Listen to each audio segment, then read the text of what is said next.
अभी आपकी हाइट कितनी है? 5'9". 5 फीट 9 इंच। अच्छा, पहले कितनी बच्ची हैं बच्चे हैं, तमाम तर तफसीलात हमारे नाजरीन को बताएं। जी, मेरी ना एक शादी हुई थी अभी 8 साल पहले की बात है। तो 2 माह बाद पता चला है कि मेरा शौहर दिमागी मरीज़ है और आंखों से नबीना है, थोड़ा सा मसला था उसको। तो मैं 8 साल से उसके साथ स्ट्रगल कर रही हूँ। 8 साल से उसकी दवाइयाँ, अस्पताल के चक्कर पे चक्कर, और उस दौरान जो दिमागी हालत के दौरान समझ लें कि मेरा इतना का बुरा हाल कर दिया था उस शख्स ने कि मैं रातों को उठ उठ के रोती थी, तड़पती थी कि मैं कहती थी मरीज़ से जान छुड़ाई जाए। लेकिन मेरी फैमिली ने बड़ी कोशिश की कि इससे डिवोर्स ले दें, पर वो देता नहीं था। तो बड़ी मुश्किल से हम लोगों ने अब ये कुला करवा के छुटकारा पाया है। 3 बच्चियां मेरी, तीनों को माँ बाप मेरे संभाल रहे हैं, समेत उस शख्स के जो मुझसे इस तरह के ताल्लुकात रख के अभी भी बैठा हुआ है कि मैंने इसको नहीं छोड़ना, क्योंकि दिमागी तौर पे भी ठीक नहीं है और ज़हनी भी, और आंखों से भी नबीना है। तो ना तो वो कुछ कर सकता है ना वो कमा सकता है। मेरे पे भी बोझ है, मेरे माँ बाप पे भी, अब ना उसका आगे पीछे कोई है। लेकिन मेरी जो ज़िंदगी का मकसद है ना इस प्लेटफॉर्म पे आने का, वो ये है कि मुझे इस शख्स से भी थोड़ा सा छुटकारा चाहिए। कुछ मुझे ऐसा घर और ऐसा शख्स चाहिए जो मेरी ज़िंदगी को भी संवार दे, मेरी बच्चियों को भी स्ट्रगल में मेरे साथ मिलकर मेरा साथ दे और उनको पढ़ाएं लिखाएं और हम लोग अपनी ज़िंदगी नई तरीके से शुरू करें। आप चाहती हैं कि मेरी बेटियों को बाप का नाम दे?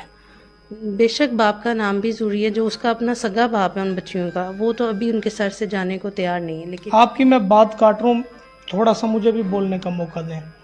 देखिए, आपकी बात ये है, मैं वीडियो बना के अपलोड कर देता हूँ, तो ओवरसीज़ लोग हैं, पाकिस्तानी लोग हैं, पढ़ा लिखा तबका जो है रब्ता करता है, वो कहेंगे कमेंट में कि वाजिद भाई क्या इसके शोहर की वो मोहब्बत की निशानी नहीं है, वो प्यार नहीं है कि ये छोड़ रही है उनको, वो इनको नहीं छोड़ रहा, वो बीमारी की हालत में। मैं समझता हूँ कि क्या ये आपके ऊपर आजमाइश की घड़ी नहीं है मेरी बहन? अगर एक नज़र से देखा जाए, छोड़ना क्यों चाहती है? उसने कोई ताने दिए हैं, कोई मेहने दिए हैं, कोई बुरा भला का है, वो डिटेल से मैं चाहता हूँ कि, क्योंकि हमारे नाजरीन है कुछ उनमें से सीधे साधे होते हैं, उनको पता नहीं होता, वो बकवास कर जाते होते हैं। जी वाजिद भाई, सबसे बड़ी बात आपने जो की है वो यही है कि छोड़ना क्यों चाहते हो। पहली वजह कि औरत घर से बाहर निकल के कमाए, ये इस्लाम में इजाज़त नहीं है। पर्दे में रहकर अगर वो करती है काम तो उसके मर्द पे उसकी कमाई हराम है। मैं अपने शोहर पे अखराजात लगा रही हूँ, उसकी दवाइयों पे सारा खर्चा कर रही हूँ, उसके घर वाले भी करते हैं, लेकिन थोड़ा बहुत वो मेरी फैमिली कर रही थी। मामला यहाँ पे आके बिगड़ता है कि जब लोग मुझ पे गलत नज़र से मुझे देखते हैं और मुझे फोर्स करते हैं कि तुम हमारे साथ शादी कर लो या हमारे साथ ज़िंदगी गुजारो, तो इस चीज़ को भी मैं गलत समझती हूँ कि मुझे इस तरह के मेरी इस तरह की जो सिचुएशन हुई है ना इस शख्स की वजह से, वो ये हो गई है कि अब मैं जहन्नुम की तरफ जाने के मेरे इलामात आ रहे हैं। तो मैं चाह रही हूँ कि मैं ये काम ना करूँ। अगर अपनी बच्चियों की खातिर मैं कमा भी रही हूँ तो रिस्क हलाल हो। नाज़रीन ग्रामी, इनका मैंने एक जुमला पकड़ा इनके माउथ से ही, इनका जुमला है कि मैं जहन्नुम की तरफ जा रही हूँ।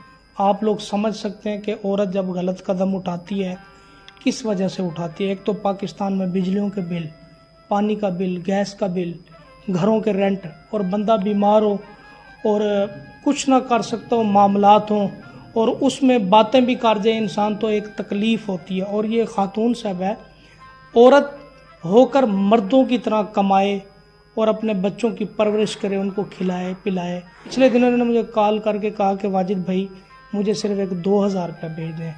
यकीन करें, कसम बाखुदा मुंह पे खड़ी हुई हैं। तो दूध वाले जो छोटे छोटे फीडर थे ना, वो खाली हुए पड़े थे। तो एक एहसास पैदा होता है। अब कोई भी बंदा इनसे शादी करना चाहता है, निकाह करना चाहता है, मैं मुलाकात करवा सकता हूँ, मैं मिलवा सकता हूँ। और ये भी बता दें, आप लाहौर कहाँ पे रहती हैं? मैं इस वक्त कहीं पे भी नहीं रह रही। सिर्फ इतना ही कहूँगी कि वाजिद भाई, मैं अपने घर वालों से भी जान छुड़ा रही हूँ और अपने माँ बाप से भी, अपने बच्चों से भी और अपने शोहर से भी, जबकि मैंने उसे खुला ली है। मेरा अभी ठिकाना नहीं है। तो मैं इसलिए आपके पास आई हूँ कि सबसे पहले ये मामला हल हो, क्योंकि वो मेरे माँ बाप के घर बैठा हुआ है और वो वहाँ से जाने को तैयार नहीं, कि जब तक ये आएगी नहीं तो मैं घर नहीं छोड़ूंगा, क्योंकि मैंने उससे सुलह करनी है। मैं उससे सुलह किस तरह कर लूँ जिस शख्स ने मुझे 3-3 4-4 बातें लाके दी हुई हैं فتووں کے بعد بھی میں اس کے ساتھ رہ رہی ہوں، پر مسئلہ یہ ہے کہ اس کا دماغ ایسا ہے کہ وہ کسی ٹائم پہ بھی مجھے نہیں چھوڑنے کو تیار۔ اگر صلح ہوتی بھی ہے، ڈیورس تو ہو گیا ہے، یہ بات مناسب تو نہیں ہے کیونکہ فیملیاں سنتی ہیں، پھر وہ حلالہ بھی تو کروانا پڑے گا، نہیں، وہ ظاہر سی بات ہے، ایک نکاح پھر اس کرنا لیے پڑے گا۔ میں یہی کہہ رہی ہوں کہ ایک بار جو ہو گیا ہے سو ہو گیا، ہم بار بار اس کو موقع نہیں دے سکتے ہیں۔ ہم نے 10 بار موقع دیے ہیں، ہر بار لاسٹ چانس کہہ کے چھوڑ دیا، کیونکہ اس پہ رحم کھاتے تھے کہ اس کی طبیعت ایسی ہے کہ ترس کھا کے میرے ماں باپ اس کو کہتے تھے کہ چلو تم اس کو نیکی کما لو۔ ہم نیکی کے ذریعے اس کا جو ہے نا علاج بھی کروا رہے ہیں، اس کو اپنے ساتھ بھی رکھا ہوا ہے،